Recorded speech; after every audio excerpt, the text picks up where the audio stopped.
I believe we are live. Okay, so I want you guys to see this. In this video, we are going to break down how you differentiate in a crowded market. There's really only two ways that you can do that, and that is through improvement or innovation. Um, these are kind of like my notes, but I want you guys to be able to see these so that you can like follow along. And I'm trying to get a really good, a better kind of angle here of this. It's kind of being weird on me. There we go. Okay, so there's six total ways, and there's two of them that are improvements. There are two of them that are innovations, and then two of them can basically be either or. Um, an improvement is where you're taking basically an old product or an old offer and you're just making it better, cheaper, faster. You know what I mean? Like you're just going to improve upon it. You're not. It's not something completely new. When you innovate, you are creating something that is completely new. It's not the same thing. So you're coming out with something that's completely different to the market. A good example of improvement was Amazon. They started out with books and the self-publishing, and then they kind of looked around and said, well, we're doing really well with this. I bet we can improve this by offering more products. And so that's what they did. And so that's how they ended up becoming the behemoth that they are, was just by simply offering more things. It's not that the things were any cheaper or any better than you get anywhere else. It was just the fact that there's sheer volume of them. Apple's another example of improvement where they started offering like, different cases, different styles, different features, different colors, stuff like that. And um, that's actually, the most common thing that you see is it doesn't have to be Apple, it could be basically any company. You do see a lot where they just they change the color of something or the style. And that's just an improvement offer that sometimes can differentiate them. It's the hardest one because it's not as much value when you're just improving on something as the versus innovation where you're creating something completely new. But it is a way to set yourself apart if you're offering something in a way that others aren't. So let's talk about those for a second here. New with the old, that's basically what they did. They've created something new with an old product. So that's the number one way that you can differentiate. It's going to be different, for every market, and you really have to look around and see what other people are not doing to be able to decide how you want to go about creating your improvement. And what happens is um, people like Blockbuster. Okay, this is going into number three here. Yeah, we're skipping two for a second. Struggles become opportunity. Now, I like to pick on Blockbuster because they piss me off. Um, they basically, ruined a good thing. And so look for stuff that people are struggling with because that's where you can create an opportunity. Look for a struggle everybody has in your market and no one is trying to figure it out. Like using the Blockbuster example, they were doing very well. Um, they were listening to the market and they were offering things. They went from movies to now they would offer games. Then they started packaging those where you could get like a movies and game bundle, and then they started offering more food and snacks and stuff like that that you could put all in a bundle. And then when they noticed that the market was shifting, they started saying, okay, well, um, we're going to give you an opportunity to not even have to come into the store. That'll make it a little bit easier on you, so you can order your discs online. They come straight to your house, all that. Well, the problem was is that Netflix ended up coming in and eating them because they didn't they that's kind of like where they stopped at listening to their market. They just they didn't do anything else after that. It was just kind of like they were out of ideas, and that's what allowed them to be eaten by Netflix, because Netflix come in and solved the problem for the market. And we'll go over this example again um, later on, but that's basically where you are looking for a struggle and trying to create an opportunity with it.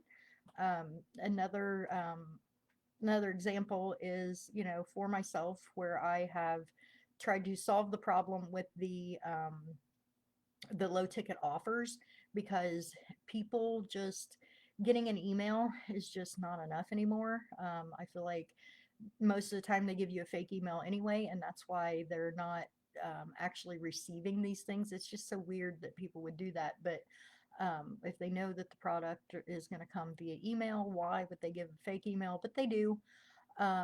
If you make especially like in Facebook groups, there's a lot of people who you have to have the email. Well, you're most likely going to have a fake email address, because people just don't want spammed. They don't want to take those extra steps. And so me coming in and saying, okay, well, I'm just going to wipe the low ticket item off the table, that solved a problem for some people. And it kind of solved two problems. The one problem it solved was with the content.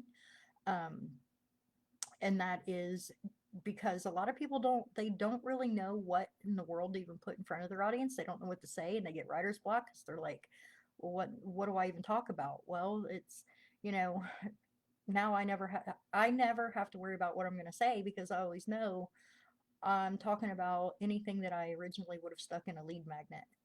Those are the things that I talk about. So and it's the what, and why, and then the tripwire offer is always going to be the how. So it used to be a little bit different. So there's just nothing free anymore. You're still getting what I would have given out as a freebie. It's just that it's coming through my content and not through me trying to force people to give an email address. So that solved two problems for me, and there's a lot of other people doing it too. So I know that it's solving problems for them. I'm really not the only person who is focusing on these micro offers right now. So let's talk about innovation for a minute.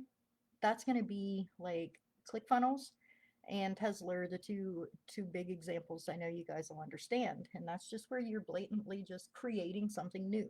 It's not an improvement, really. It's something completely new. Um, ClickFunnels, they came onto the market and said, okay, websites are dead. No more websites, and that was pretty new. The whole building a funnel system and all that. Tesla, they came on the market and they're building all kinds of stuff um, to be more green and eco-friendly, and that solves a problem in that market. So they've completely come in and just had a whole new idea and said, let's do this. And that's, electric cars were born, and all of that. Okay. So number 4 is break down the familiar. Okay. Now, Russell did it pretty good with ClickFunnels. So he come in and he kicked the shit out of websites and said, websites are dead. Don't have any more websites. You need to be using funnels. And he did very well marketing that and as a new idea. And guess what? We don't have to tell you how that one ended up. Okay. And then another example of that is it used to be that everybody was pushing getting email addresses. And for the same reasons why I got rid of my lead magnet, they just don't work. They're not effective. You just have to collect. So it makes it a numbers game to where you just have to collect so many emails that people just they don't care anymore. Okay. They're not opening them. They don't want them. So basically it went to bots. A couple years ago, everybody's like, okay, well, we need to jump off the email train and let's go to messenger bots. and messenger bots got really big, but they're not exactly, they're still a little bit shaky because they all depend on, whether or not Facebook, they could still ban you, you could lose your account, things like that. And so, so that ended up being the next problem that the market was having. And then we started seeing people come out and saying, okay, well, we just need to do text marketing. We're just going to go straight to their phone and we're going to market directly. And so that has solved another problem. So I hope you can see like where these things kind of open up opportunities for you in your business, because it's really up to you how you innovate and how you improve on things. Um, and then the last two are kind of, they can be improvement or innovation, and really these are kind of where you kind of get creative. Number five is the elephant in the room. If there are things that other people are not addressing that you feel like they really need to be addressed, then you need to call out the elephant in the room, and you need to fix, whatever the problem is. Get rid of the elephant in the room. Okay. And then six is with your core values.